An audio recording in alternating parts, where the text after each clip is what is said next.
reason I laughed earlier is because you said, while Ann and I are trying to have a child, we were thinking about my parents. That's why I laughed. Anyway, Yeah, not during the act. I'll tell you that. Don't listen to this episode, Mom. That is right, for sorry sure not about happening. that.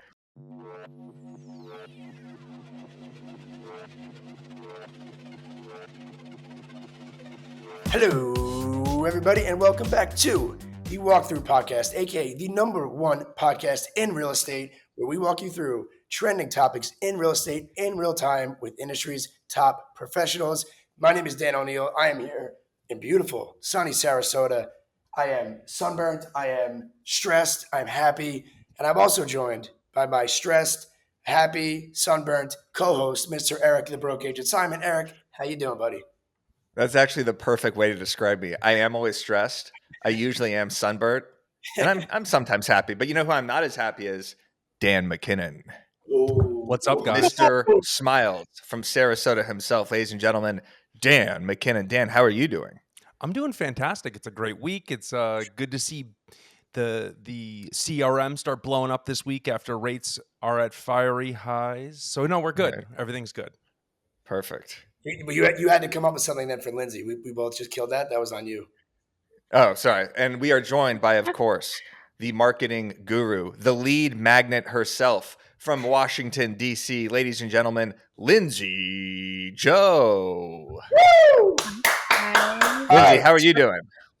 I'm good. I'm happy to be here. Happy to be here and represent. Yeah, let her say how she's doing first. Sorry, let's go. Represent. Go ahead, Dan. All right, I apologize. If you're watching this, I'm not.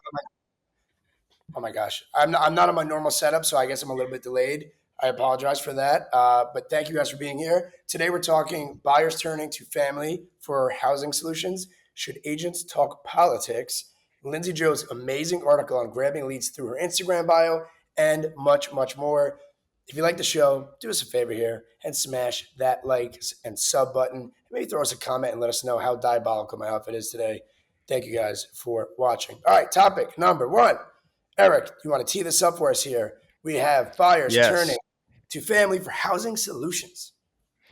Yes. In a recent survey from Realtor.com, it is shedding light on the growing number of prospective homebuyers moving in with relatives to cut costs and save for a home. In fact, I might actually do this. I might actually move back to Tucson, Arizona, and with the seal, Neil and Diane, because we're about to try to have a kid, upgrade a little bit, get out of Brentwood here. So that's a possibility. So in fact, 1/3 of hopeful buyers are already moving in with their parents or other family members, some because of recent return to office requirements, and many due to high childcare costs. Today's buyers are experiencing the most unaffordable housing market ever recorded. So it's no wonder that more than half of them have decided to turn to relatives into co-buyers and roommates to share the cost of home purchasing. So roughly 51% of those surveyed who plan to buy a home within the next 12 months are potentially looking to their parents for assistance in preparing to buy a home. Almost 29% say they've already moved in with their parents to help save towards a down home purchase. Another 22% say they would consider doing the same. One final stat here, about 32% are cohabitating with other relatives, including siblings, cousins, aunts, or uncles to save money, while 24% say they would consider doing so. So Dan McKinnon, I will start with you. Are you seeing this type of action from your home buyers in your market? Are they getting down payment gifts from their parents? Are they moving in with their parents? Are they co-purchasing with another friend or relative? What are you seeing out in Sarasota? Yeah, so in Florida, we see a good amount of it. It was always very strange to me to understand, hey, we hit adulthood and we want to move back in there with our parents until I had kids myself. And I will tell you, those little guys cost a lot of money. With daycare, costs and averages around $1,000 to $1,500 a month per child. You can see how much that really puts a damper on things. So the two things we see here in Florida, which are big, are seniors. So seniors that want to live here in the great weather, but they don't want to live alone. Maybe it's a single senior, someone that wants to just live with their kids, or a family member like that. So we see that a lot with in-law suites down here, as well as we have a massive immigration population here. So we see people from South America, where it's in especially Asia as well, where it's very common for them to live together. So for a lot of the builders here, we are seeing a lot of multi-generational communities being built that have a lot more amenities for families, as well as the new builds actually having in-law suites or specialized kind of like home, suites on the first floor that are separate than the primary suite. So in Florida here, we're seeing a massive influx of it. We've also seen prices, increase 200% here. So for a lot of people, it's now opening up to a really big thing to say, hey, mom and dad, could you watch the kids if I cover the housing expense, and everyone wins? So it's definitely a big thing growing here. You're seeing it from the other end. So you're seeing it from seniors. This article is mostly talking about kind of millennials and the younger population that are moving in with their parents. And this article totally resonates with me too, because, in the process of, trying to have a kid, Ann and I are constantly thinking, all right, we should move closer to our parents. Because, maybe should we move to Phoenix? I don't know why Dan's hysterically laughing over here. This is a completely normal comment to make. Should we move to Phoenix so we're just an hour and a half away from Tucson so that we could have childcare right there? Or should we move further away from our parents where then it's just going to be even more expensive? So this article totally resonated with me. Lindsay, what are you seeing out in DC with home buyers? Or is this something that you're seeing in your market as well? Yeah, I think one of the most common objections that I'm hearing right now is that, buyers are wanting to live at home to save up more money for their down payments. And so the easiest way for me to help them overcome that objection is by, one, asking questions, and then two, providing data to them. So I'll ask them, like, how much more money do you want to actually save up? And then I'll have my lender run two scenarios showing their monthly payments. So one scenario will be with their current down payment, and the other scenario is if they were to wait and save up an additional like $10K. And I find that once they actually see the actual numbers in front of them, it helps them realize that the mortgage payment is really only going down by like $40 or $50 if they were to wait. And then I'll ask them too, like, how long will it actually take you to save up that $10,000, right? And then I'll just say, like, it's my job to provide the data for you. And then as a team, like, we can make the best decision for you. Yeah, put the numbers in front of them. Deals, what about you? Are you seeing this with your buyers? You got a lot of millennial buyers. I feel like your entire team is also millennials. So a lot of them moving in with their parents. You going to move in with mommy and daddy? Absolutely. And the reason I laughed earlier is because you said, while Ann and I are trying to have a child, we were thinking about my parents. That's why I laughed. Anyway, yeah, not during the act. I'll tell you that. Don't listen to this episode, Mom. That is for sure not happening. Yeah. We are seeing a ton of this, especially in my age group, but I'm also seeing it, just like Dan kind of said, in the senior age group as well. In that demo, in our market, we have high ranch homes. So you can basically just a ranch, right, that you can go up and straight down. I don't know what you would call that, maybe in a Spanish Mediterranean Eric's market, but it's so that they can block off that bottom portion and have their parents live downstairs. We also have, full finished basements with outside entrances straight through the garage. A lot of parents are selling their homes, helping their children with their down payment, living in the basement, kind of bouncing back and forth down to Florida, doing their thing, and being there for the grandbaby or for their grandchildren. And it's been something that we've been really harping on to try to get listings, to then now get the buyer down here and now also get the buyer up there. So it's kind of three deals in one if you really think about it. But it kind of begs a question. Like, I live 5 minutes away from my mom now, which is kind of like perfect, I guess, right? She can come home, take care of my dog if I had a baby for me, right? But I don't know if I would ever, I don't know if I'd want them living in my house, What do you guys think? Yeah. No. And I think that's the struggle, is until you're actually in the situation of like, do I want to go out to eat with my wife and actually have help with the kids, or can I deal with my mother-in-law in my house? Those are two totally separate things. But I will tell you, fun word here in Florida for everybody, casita. I think you guys might have them in California as well. Casita. Yeah, it's beautiful. The best mother-in-law little place to put them. And so, I think that it's a separate house that's part of the house, that has a separate entrance down here. Yeah, when I go to Mexico and hotels, I like staying in little casitas too. Like in Hacienda del Sol, in the wedding suites, we had nice little casitas. Here's another interesting fact here. 31% of respondents say they would move in with a romantic partner that they are not yet married to. I bet that number has increased significantly in the last 10 years, especially because of this, because you're combining purchase powers. And it just shows you kind of the state of the market that we're in right now. The fact that people are turning to cousins and relatives and parents and people who aren't their spouses yet. So, Eric, we actually talked about that a few different, I guess, whatever, 6 weeks ago, maybe on the walkthrough, where there were Mhm. so many people that are now moving in together that are spouses that have just begun dating because rent prices and mortgage prices are so high.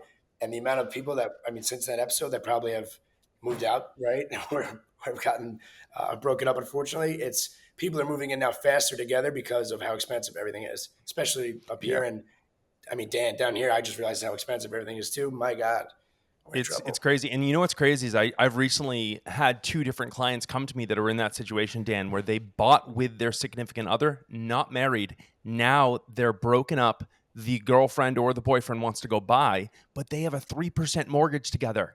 And so now they have to buy out each other. And it's just a mess. Mhm. And so it's one of those things where it goes to show you, like, is it always the best idea to go in with someone else in this long-term thing? Or is it a short-term thing where you're just trying to be in someplace for 3 years, sell it, and can make some money? But it's definitely with family and friends and a girlfriend or boyfriend that's not married. It's definitely a sketchy thing to try to make a little value, I think, at least. Yeah, if I was an evil real estate agent, I would be recommending a lot of the young couples to do this. Be like, hey, yeah, absolutely, move in, purchase together, Fantastic don't get idea. married, absolutely, because then you're getting commission on the buy side, then the sell side, and then possibly two more buy sides as they each purchase with you at some point. So that is the evil realtor hat right there. That is Grimace. That is him talking. That is not me. Dan, if we could move on to the next topic, which Hey, is a hey, man, scary my one, if brother, you want to tee this up. Yeah, this is let's a go scary here. one right here. We're actually okay. We're gonna do that one first. Oh boy, Yeah. can we do the scary one third? No, let's do it. Let's do it right now. All right, so just The scary. Let's do the scary one right now. Do you This not is remember so So what it scared is? to fun. I can read say it. what it. topic number two is there's no article right now. It's just should agents be talking about politics? You guys go first. Somebody go. Okay. Yeah. I mean, obviously, what's going on right now in the Middle East? We have an election coming up. I want to hear your opinion first, Lindsay, Joe. If you think agents should be talking politics on social, then we'll go around horn, and then I'll give my thoughts. So, Lindsay, what do you think? Should agents Yeah. be talking about politics on social media? Yeah. Well, I saw your story post yesterday and I was like really shocked to see you post that because I've been following you for like 6 years now and I've literally never ever seen you give an opinion on politics ever. You're always super neutral. So when I saw that, I was like a little nervous for you because I just knew people were going to be kind of angry. But I always say that you have to be transparent enough for people to love you or hate you because there's no money in the middle. But I never post about politics specifically because I feel like it's just like a losing battle because both sides feel so strongly about their opinion, you know? So I would stay away Yeah. from it. And Eric, what did you post yesterday? yeah, I posted a donation link to what it's akin to the Israeli Red Cross, Yeah. and just said "Am Yisrael Chai," and I just showed some photos of myself, my sister, my wife, and just my time in Israel, and just a donation link. So I wasn't making any specific political statement, just a donation to Yeah. the Israeli Red Cross, who were helping, Yeah. with the terrorist attacks and helping with the Israeli citizens there. Dan, I like you said, Lindsay, I have never for 6 years or Yeah. however long I've been doing the BA, more than that, have never posted anything about politics. I think in 2016 I made some joke either about Hillary or Trump, just like of how agents were voting one specific way, and got absolutely destroyed in the comments. And then I made a pact right there. I'm like, I'm never touching politics again. This is a meme account. People just want to laugh and move on with their days. But as this brand has Yeah. evolved, this brand has become me. Like, it's not just a meme page, it's now a media company. I'm showing my face. And this is something that I actually believe in. And this is something that I felt the need to actually say something and stand up for something.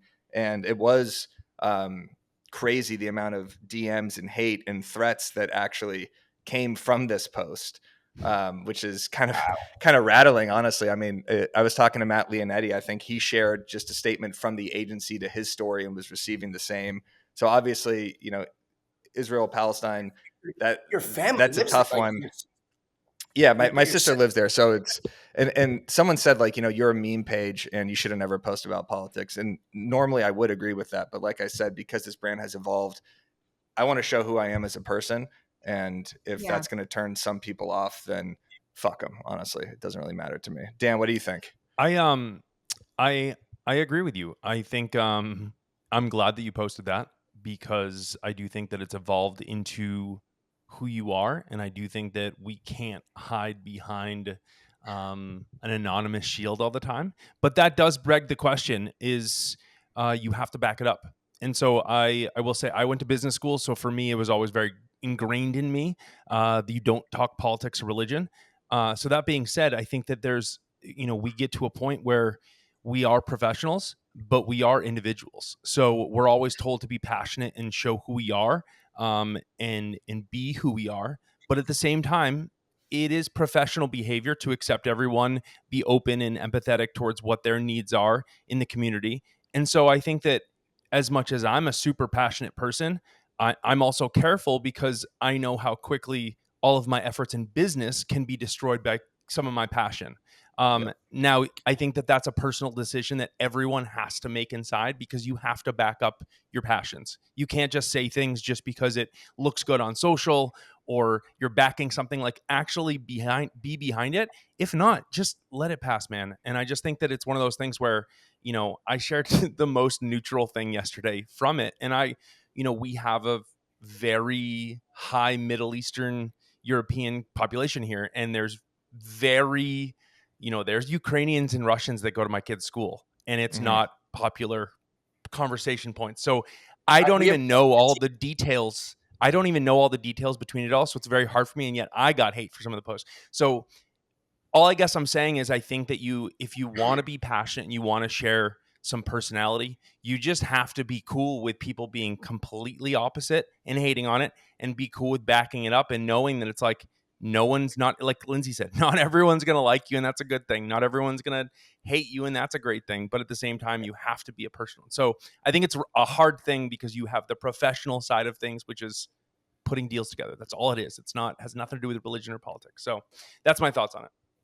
and Eric, I feel like I called you kind of like right away, right, asking about your sister, just knowing the situation. Like, regardless of your beliefs, my company came out with a big press release, and I didn't post anything, and not due to the fact of the awareness of like politics. I just didn't know enough, and Eric could actually attest to this because I actually called Eric and I said, hey, like, what does this mean, right? Like, I don't really know. I don't know, geopolitics, right? I guess.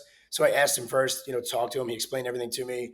But I do feel that when you are passionate, when you have family there, right? Like, that's you. That's your opinion, just like you guys are saying, right? So I think there's a difference between that versus going out and posting on your story about whether you're a Republican or you're Democrat or you're like this or you like that. That I think you avoid like the plague. Regardless, because no Yeah. matter like to all of Yeah. your points, no matter what, you're always gonna. No one, not everyone's gonna be happy, and that's fine, and we all accept that. Be authentic with yourself, but I just think that is not a conversation, like politically wise, that needs to be published on social media as a professional, in my opinion. But I think Yeah. this does especially for I Eric. think this is a very unique situation, though, because Yeah, anyone that's trying to decipher what you wrote, Eric, as just like a donation link for people that got effed up, that were totally innocent, is just, I think it's pulling at straws, though. And I think that that's the nature of our country right now, and the nature of like people in general. They want to tear apart things, they want to draw attention to themselves, and they want to make a whole ordeal about things. But that's the hardest thing, is it's like, this isn't about abortion or women's rights. This isn't about red versus blue. This isn't about anything like that. This is just like something horrible happening in our world. And it's sad when we as professionals can't share a little bit of passion without getting the I amount of think hate also, that you probably got. yeah, I think like around 2020, summer 2020 especially, it felt like everybody had to make political statements on social media. It felt like Mhm. everybody had to be kind of like a congressperson, right? it was so And a lot of authentic. people had no idea how to articulate it. A lot of people were like, well, I'm going to post a black square. I'm going to post something to my story, or I'm going Mhm. to post this, but no one really knew how to go about it. And there was like this immense social pressure to do something like that.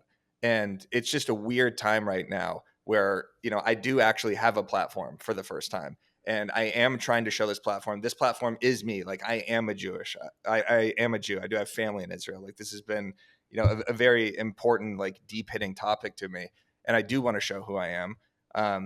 But normally, like you said, Dan, I would advise not doing the whole Republican Democrat thing. Like, that's like you are going to alienate 50% of your audience.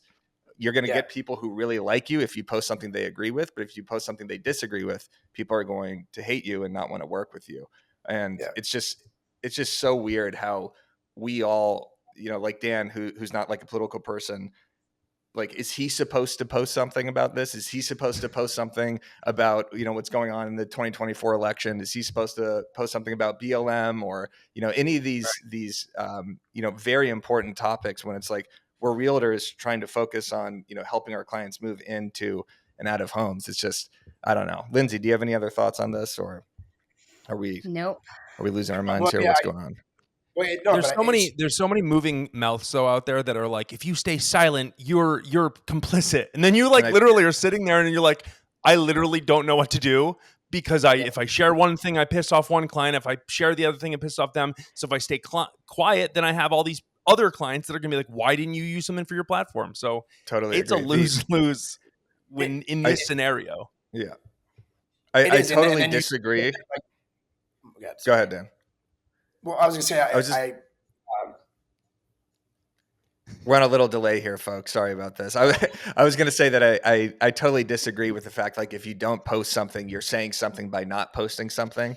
I think the pressure of everybody saying, like, you got to say something about this, you got to say something about this, you got to use your platform, like, that's just not fair to that person. It's not fair to anybody to have to make some short political statement on their Instagram story if they don't feel comfortable doing it. So Well, I I think totally you agree can with you also there. see sometimes like it's not even genuine, right? Like you could definitely see that somebody chat GPT'd something or right, like they don't know about it. It's not a cause they generally actually care about. They're just kind of joining in to look like they're doing it with everybody else. Right.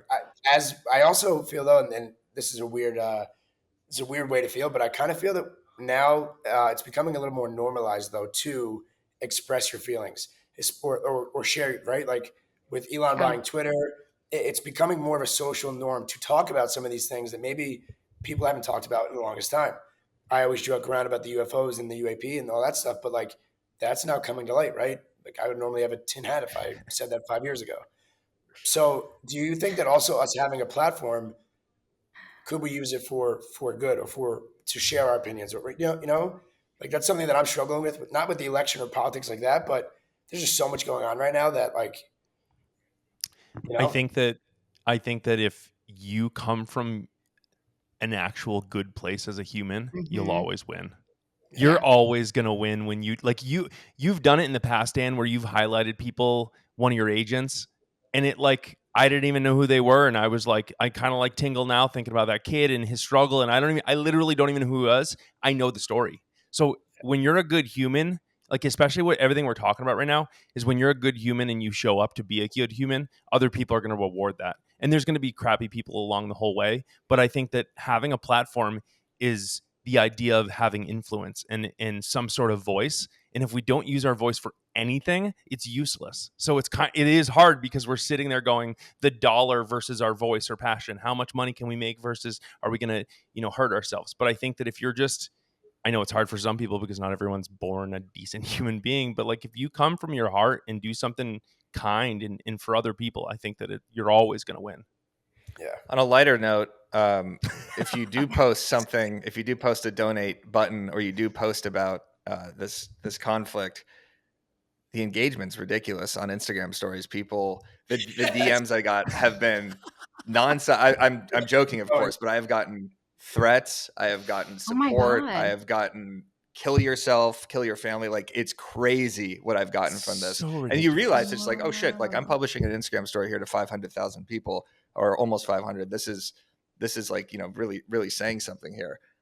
Yeah. And you lose a ton of followers also, which is I'm completely fine with. But it's Can I it takes a lot out of you to read these messages. Yeah, go ahead, Lindsay.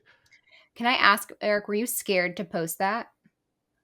I wasn't really scared. It was just so different than anything that I've ever done. So Yeah.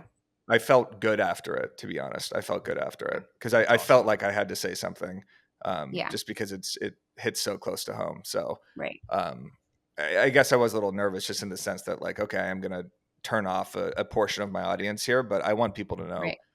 who I am, and I want people to respect this brand and respect where I'm coming from, and that this isn't just a faceless anonymous key that's just posting data and inspection jokes. That there is a human being behind this and behind the media company. So I, I mean, there dude, you if go. people that are following you Yeah. for laughter and for jokes, and they can't understand that you have a sister that is in a an innocent sister, right, that is in a bomb shelter, and you're posting about Yeah. just the awareness of the donate link, right? Like, don't follow you. That's Yeah. really what it comes down to. The same thing with business, right? If somebody, if we you shared that and you lost the listing, I don't Yeah. I don't want that business anyway. Didn't want to work with them anyways. Yeah, the people threatening to end my life probably won't be becoming members of BAMX, but you guys should. BAMX is the number one real estate. That's a crazy segue right there. That just I don't even know. Yeah, I know that Like an was nice. emotional roller coaster. Exactly. Anyway, you should join the BAMX community. This is the best courses in the game. We got my Instagram course, green screen course, Tom Tool objection handling. We have a biweekly mastermind in there. We had the after party of the business planning. It's literally $10 a month. Use code walkthrough. There's a link down in the description for 10% off. Become a member of BAMX. All right, Dan, let's get into the third Yes. topic here. Lindsay Joes, let's go. Yeah, what a segue that was. Lindsay Joe, another incredible article. Lindsay, I have to say, you are doing an amazing job with all these articles and giving agents actionable items each and every single week. I don't know how you actually sit down and have time to do all this, because it is, I know how hard you work and it's amazing. So continue to do Aw, these, thank because you. it is having a huge impact on everybody. So Really from Lindsay is. Joe and the BAM staff, yep. From Lindsay Joe and the BAM staff. So today we are talking how to passively grab, or how Lindsay grabbed 4 leads a day through her Instagram bio. And what I find so interesting about this is the fact that literally most agents don't even know what to put in their bio, how to use it, and you're generating leads. So today we're diving into your Instagram bio, which is absolutely pivotal for lead generation success. While some may argue that the era of link in my bio is dead, I'm here to tell you, Lindsay's here to tell you otherwise. Your Instagram bio is an invaluable asset. Lead gen through your Instagram bio. Lindsay, dive into it. What are you doing on your Instagram bio to generate these leads? Yeah.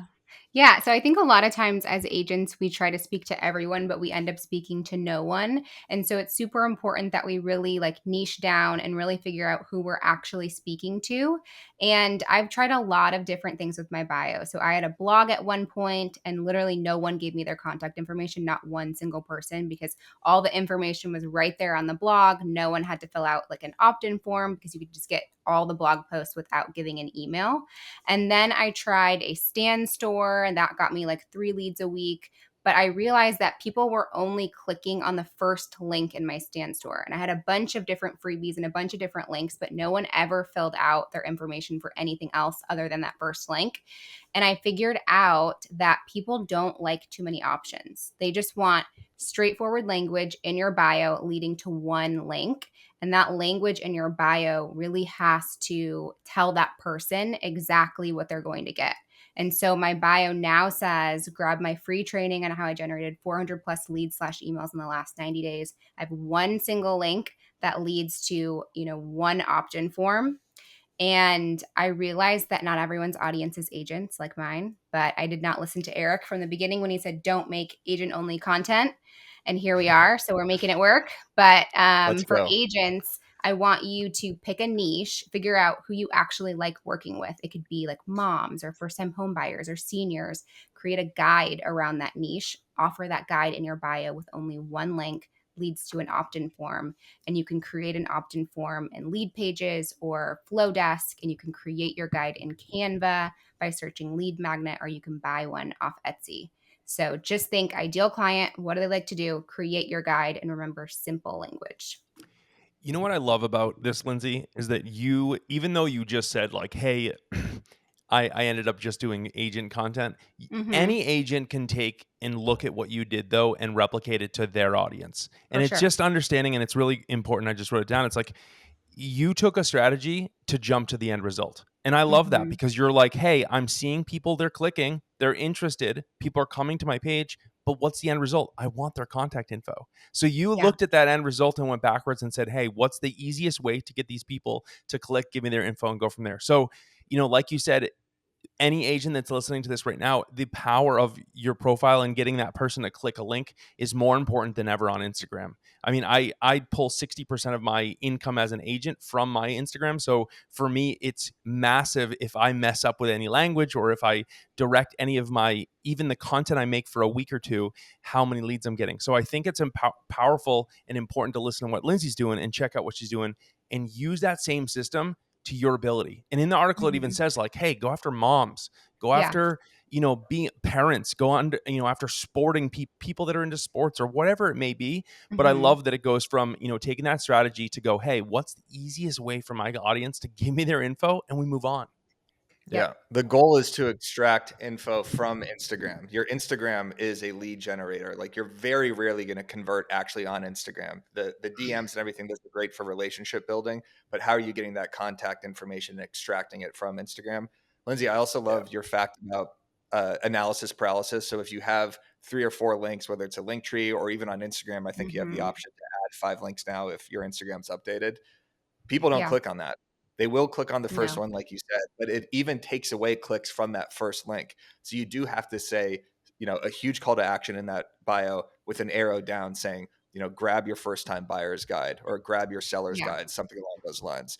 And you For sure. also made a good point. Like, don't even make it that general, like grab your buyer's guide. Maybe the buyer's guide is about first time investors, moms, seniors, waterfront enthusiasts, military relocations, international buyers, move up buyers, young professionals, like having these Yeah. targeted guides.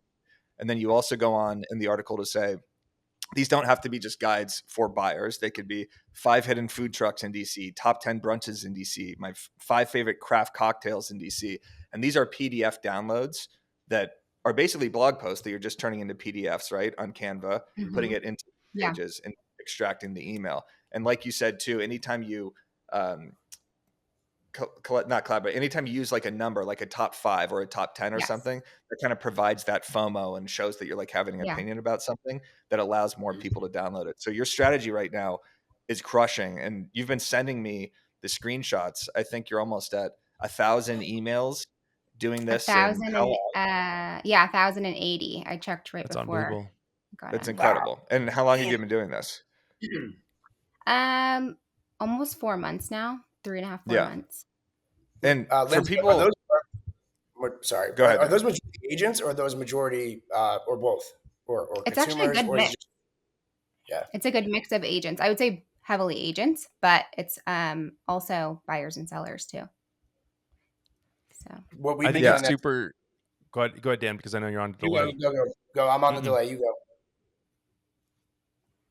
Dan's like, all right. all Neither right, Dan's going to guys. say something. I'll say something. Um, Building that list of agents too. Like, I know you made a joke at the beginning, like you shouldn't go after other agents. I think it's good to have an audience of both because those are referral partners. So you're building a For list, even sure. if 80% of them are agents, and you're hitting them with marketing tips in your blog and everything like that. They're constantly being reminded, Lindsay Joe, Washington Yep. D.C. So you are Mm-hmm. engraved in these people's heads as that agent in DC. So I'm sure you're going to be getting a lot of referrals. And by the way, 1,000 emails in that short a time is incredible. Like, I know how hard building an email is because every time you send an email, you're getting 0.1, 0.2% unsubscribes. Every time we send a BAM email, I 40, know. 50 people are unsubscribing. So we have to keep Yeah. doing ebooks and webinars and events and referral programs and everything to keep building that email list. Otherwise, you're just kind of slowly losing it. But For yeah, go sure. ahead, Dan. McKinnon, do you have So something? I think that it was really good that Eric, you brought up a second ago with the links, and I think that everyone really has to stop and think a little bit past their content and what we're doing here in the strategy, because now more than ever we need to direct our traffic. We have only so much time that people are landing on our assets, our online pages, whatever it is, and we want them to do something. And I think that it's super critical to direct traffic more and to be super vigilant in directing one way. I don't even do it the best way possible or where I should do it, but even just being in this conversation, you start, thinking to yourself, it's like, hey, if we really want these people to do one thing, what should it be? And so I just think, if you're out there, putting these things together, understanding, hey, how do I build an email list of 1,000 people? It's understanding the simplicities of communicating, getting that info and moving on. Because especially with so many different pages, people are spending on YouTube now and on all the different social apps. It's like crazy to see, you're able to make those links turn into email subscriptions, but it's only because of how direct you are in saying, like, hey, in your stories, go do this, go do this. Yeah. And So think I about applaud you for that. Yeah, think about how much versatility Lindsay has too with her bio. So she could change out that link in her bio every 48 hours if she wants. She could Mm-hmm. say the top 10 coffee shops in DC, or if you're a first time home buyer, click this. If you're thinking about selling, click this. If you want waterfront property, here are my 10 Mm-hmm. locations I recommend. Like she could be posting these in her story and in her bio throughout a week. She could post 4 of these and probably get Yeah. 100 emails just from doing these stories because she's going to hit one of those demographics. It's amazing how many emails you were able to generate in such a short time. And I always said that I got all my leads from Instagram, but I never really kind of understood how. And Eric, you touched on this point in the beginning. It's kind of like you kind of just talk to people right throughout the DMs, but you're not actually generating their email, right? It's more just a communication. Hey, here's my number. We started to take a lot, and I actually was inspired by Lindsay by this, and just talking to Byron and other people, right? That you could switch that out every 48 hours. So whether it's a link tree, whether it's providing just free value, like I give out my buyer, my seller's guide, my listing packet, my business plan. So that's agent specific, right? On a link tree. Then we give out local guides to different areas, right? Or then we have content. But I try I would say every 3 days to just switch that out in the link tree. Or like right now we're doing an American Breast Cancer Society awareness. Like that's in my bio. I have one for recruiting. I have one for you want a free home evaluation. It's all there and it's all free and it's all value packed. So whether you're going there as an agent, a consumer, somebody that just likes the funny videos, irregardless, you're leaving now with giving me your information and your email. Where back in the day, it was just your number, or I got lucky to get a DM back. So You really should have taking you should have a Yeah. Sorry, you should have a bank of all of these. Sorry, I just completely interrupted you, but you should have a bank of all these. right. Another one that Lindsay has is how to target moms effectively. Family friendly activities in DC under $100. Like, what mom is not Yeah. going to click on Perfect. that? That's such that it's worded perfectly. It's specific. It throws a number. Lindsay's always good about throwing numbers. How I generated 400 leads on social in 90 days. Anytime you could put a number on a title, something specific like that, it Yeah. brings so many more conversions. So basically, Yeah. Lindsay, great article. This Thank is you. incredible, and everybody should read it. We're going to have a link down in the description. Everybody should join Lindsay's email list as well, especially if you're an agent, which is the majority of this audience, because she's giving marketing tips. She's going deeper on these blogs. So we will link that in the description. Lindsay, Joe, fantastic work. Yes, Dan. I have one more question before we wrap up to this next Yeah. topic. Lindsay, what are you doing once you get their emails? What is the first step? So yeah. So I email them twice a week. So for 6 months, I really started to really go hard in building the list for 3.5 months, but I've been writing my BAM articles now for a little over 6 months. And I love that, every week I'm accountable to give Vanessa my article on Sunday nights. So every Monday around the same time, I will send my BAM article. And then every Friday, I send a shorty episode of a private podcast. So I will promote it on my Instagram story and say, sign up for my weekly episode of, whatever I'm talking about for that week.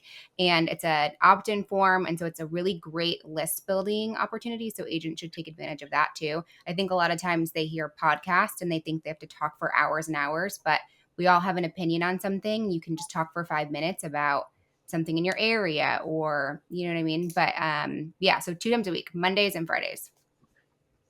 I love it. Great work. Keep crushing with the articles. Keep being accountable on Sundays because the industry needs it, and we're all using it. So thank you again, and great article. All right, on to topic number 4. And I was waiting for this, or maybe topic number 3. I don't even know at this point. My brain scrambled eggs. But I've been feeling, and I don't know if anyone else has felt this way, but I don't know if it was my content. I'm busy. I have things going on. My reels are doing horrible, absolutely horrible, to the point where I want to delete. I want to archive. In fact, I turned off likes and comments because I didn't care. But now I'm telling you, I really do care, and I'm very self-conscious about it. Turned it off because you didn't care. Yeah, now I care because now it's getting to me. Course. What is going on? This is from Brock Lemon Johnson here. I think, Haley, we have the screenshot. Eric, every day there's something going on with the algorithm. I can't even keep up with it. I was trying to tell John, who's behind me right now, about it. Every day it's changing. What's going on with Reels? Or is it just my content? Yeah. So, Haley, if you could swipe to, this is Brock Johnson. He was talking about, so swipe to the right twice if you can on this post. He's talking about the general reach from 2022 versus 2023 on Reels. It looks like this swipe is not going to happen. That's completely fine. So the overall reach for Reels there we go. So look at this average reach for Reels in 2022. It was almost 20,000 for the average poster. 20,000 people your Reels were reaching, and posts were only reaching about 2,500 people, stories even less than that. And then if you swipe to the left one, Haley, you could look at 2023 reach and notice a significant change here. Reels have dropped to less than 4 or just over 4,000 people that you could reach. And your posts are actually climbing up to 2,200. So the reach has pretty much stayed the same for posts, but it's climbing in comparison to reels. So I think what's really important here is the fact that reels have just become so oversaturated that everybody have been peppering reels as 90% of their posts, that people still want to consume content differently and still want to consume those carousel posts and those feed posts. So this is good news for those people, the photographers who take pictures, or for you if you want to post your just solds, or post more text-based content, blog content. So if your reach has been significantly crushed recently, it's not just you, it's everybody. I'm like scared to post reels at this point. I'm doing so many more carousel meme reels because I'm giving them 5 or 6 different options to consume and to actually share, as opposed to just that one reel. So have you guys Eric, noticed this, Dan, like on your account, McKinnon? Yeah, big time. I mean, Yeah. I have like amateur numbers lately. I posted something last week that I thought was going to crush, and I was like, this is just the coolest reel ever. And I think it got 400 views over the past like 2 weeks. Yeah, it's And crazy. you've been hanging out with Shane Bergman, buddy. That's why you've been hanging out with pretty Shane. much. That's Shane exactly Bergman what's going on. Shane sucks brings the the views out of viewpoint everybody. way down. I think that I need to unfollow him. No, I think Disassociate that your it's account with him completely. Just exactly. kidding, Shane. The We phone love you. knows Follow when you're Shane near Bergman. him. And just, yeah, you It shout out. literally does. I Your think that I need views to just just drop. like stop messaging him. I think Instagram knows. I think it's super interesting because all of us have gotten into the groove of posting reels and getting really good at it, coming up with hooks and communicating with clients really well, which is awesome. But I don't know if all of us realized if our clients actually wanted to be communicated with videos like that. So I think it's almost a little bit of a backlash of like, some people want to just go to Instagram or social media and engage a little differently. Plus those carousels show up like 5 times. You have 5 carousels that's showing up 5 times in the feed where no one wants to hit like anymore. I find myself doing it where I'm just like scrolling. I don't even hit like on anything, where those carousels just continue showing up. All I got to say is, from the beginning, anyone out there getting discouraged as hell, I am discouraged as hell, but it only takes one relationship. You only are posting to create one relationship, 2 more relationships, anything to push the deals together. So just remember, there's plenty of people out there looking for the reels, looking for the information, that are actually wanting to buy. But I don't think we're no longer on the heels of Instagram pushing their own product for us to get, all these insane numbers on stuff. Yeah. Lindsay, what about you? What Are about you you? seeing this dramatic effect on your Yeah. Instagram? Yeah, it's down. I mean, I feel like you have to Yeah. be really, really creative to get something pushed out. And even then, Yeah. still, like, there are times too where I'm like, this is gonna do amazing. Like, this is a good one. And then nothing. Yeah, flops. Yeah, I Yeah. think the pendulum is switching back to long form. I think that so many people were pushing TikTok and Instagram and these short form clips, and how can I capture someone's attention in 2 seconds, that the audience is just, the waves of how people consume content, it's just starting to shift a little bit more. Like, people are kind of sick of the way we're seeing this content. We've seen every reel possible. We've seen every meme possible. We've seen every hook. How do I capture this person's attention? Am I jumping out? Am I saying something ridiculous? Like, it's all become almost numb to us, where we're just scrolling, not engaging. Just like Dan says, I rarely comment, I rarely like anymore, just because it's not even fun to do. Right. Yeah. So I think the But pendulum switching back to blogs and YouTube videos, like, that's where you really build trust. Like what Lindsay's doing with her blog, and what Ken Pozak and Dan Parker and Jason Cassie and all these people are doing with their YouTube channels and capturing people in 4 or 5 minutes. That's just so much more valuable than these little clips. yeah, and Deals? just to give you a quick shout out. My buddy John is sitting behind me here for our grand opening, and he's as a team leader in New Jersey. I turned around to him, and he was like, "I just learned so much from that Lindsay Joe topic." Like, right?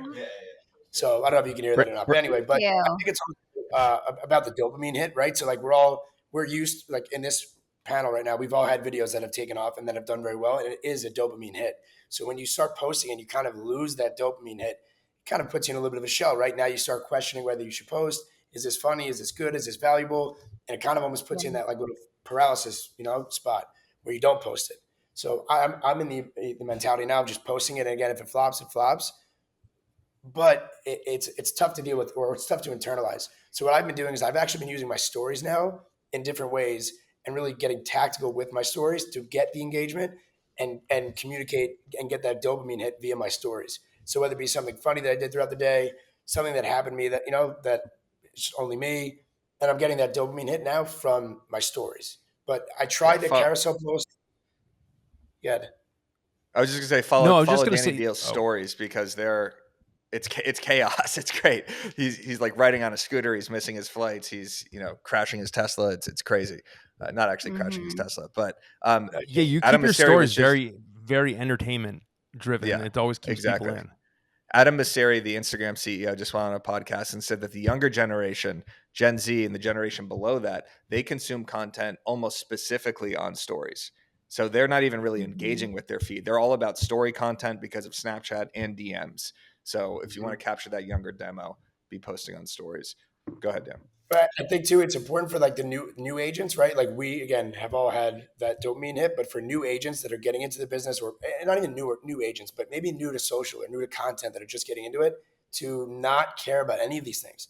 You need to post. You need to build. We're all in this position now that we're talking about this because we built it to this level. But for the newer agents or the people that are just getting started, can't worry about this stuff at all. You got to just post. You're right. Like be effective, be actionable, but like don't care about the likes, comments. You can always archive it. You can always delete it, anything.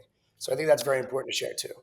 I think what Yeah. Dan just said is super important because I think all of us start in the business doing the boring stuff that gets the shit done, that makes the money, and we all end up going towards the easier things that are the dopamine hit, that are the instant gratification of clientele or deals or whatever.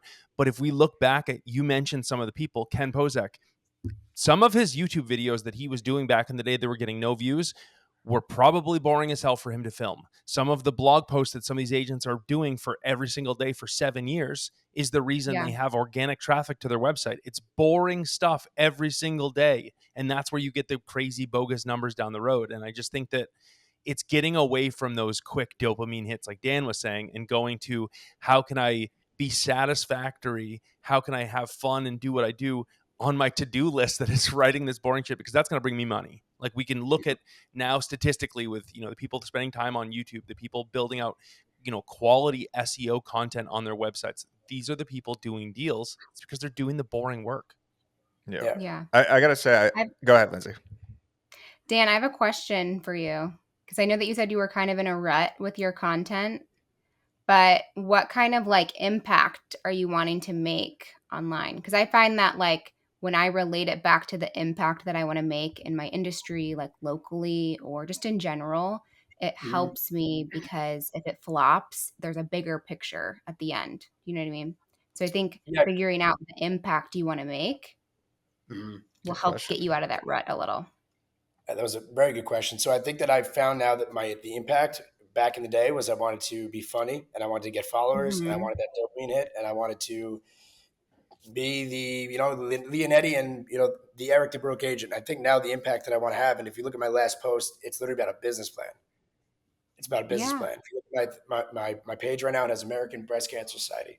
So that's a really good question because it's something that I've actually been internalizing and it's affecting my content. I don't know if I want to be funny, right? I'm going to continue to be chaotic every single day. John could tell you we have a Tesla outside of the driveway right now that is at -2%. Didn't know that It's that could totaled. happen. We almost missed the podcast, but like that's chaotic, right? So it's funny and I can make you laugh on the stories. But Hmm. meeting the people down in Sarasota that we have right now, and being in a market that I don't know anybody in, nobody except for Dan McKinnon, truly, and having these agents coming and joining the team where they don't have to, they're not new agents, they're big time agents, not because of social media, but because of the interaction they've had with me and because of the change in social. So they've actually told me that, hey, like, if this is 2 years ago, yeah, we kind of found you then, but we didn't really, right? Like, there's Instagram Dan O'Neill, and then there's you, Dan O'Neill, and now you're showing more of the you, Dan O'Neill. And I've heard that over and over again now, and that's people are like, "Oh, I love your content now." I'm like, what do you mean you love it now? My Yeah. content sucks now. Am I getting no views, no likes, no comments? What do you mean? So, good Humor question, is but such a That humor is a That goes great. right into what Eric was just saying, though. That goes Mhm. right into like people want more than just surface 5-second reels that catch something. They want a story that they can attach themselves to. They want something they can palatable that they can go, oh, I was at that rut or I was in this situation. Like I hope people hear this story, just what you're saying right there, and they're in a rut and they can go, oh shit, Yeah. what do I want out of this? Sorry, Eric, go ahead. Humor's a great gateway to value. Like when you're just being funny, you're going to attract a lot of people. People will like you, but until you start actually showing the serious side and how successful you are in your actual business, that's when you attract people that are interested in joining your team and your real clients. Yep. Like, until I Yeah. started doing social media tips and podcasting and blogging and going way deeper on the stuff that I'm really good at, that I know, I didn't have much respect in the industry. It's basically just like, all right, there's the broke agent. He's the funny guy walking around in a shirt at a Tom Ferry conference pounding Jack and Cokes. It's way different now, because now I actually know what I'm talking about when it comes from marketing. So speaking of marketing, we're going to the market of the week real quick. Oh, this guy interrupts every transition I've ever had in my life. Every good transition, every good segue, he puts up his hands like he's a referee calling a charge or something. What, Dan? What could you possibly say right now? Well, That was such a good conclusion to segue. It's all right. Go ahead. showing the chaos, right? And sometimes we're so busy that we have stuff going on. We like to show all the good and the positive of everything, right? So this chaos that maybe we're posting, what it's doing though is it's showing people. Everyone says, "Oh, how's Florida?" I haven't gone in the pool that's out there in 4 days. The only time that I did, it was raining. There was lightning bolts 10 feet away from my buddy John. But I went in the pool, right? So they all think it's easy. They don't realize what we're doing, how many calls we're making, what our day actually looks like.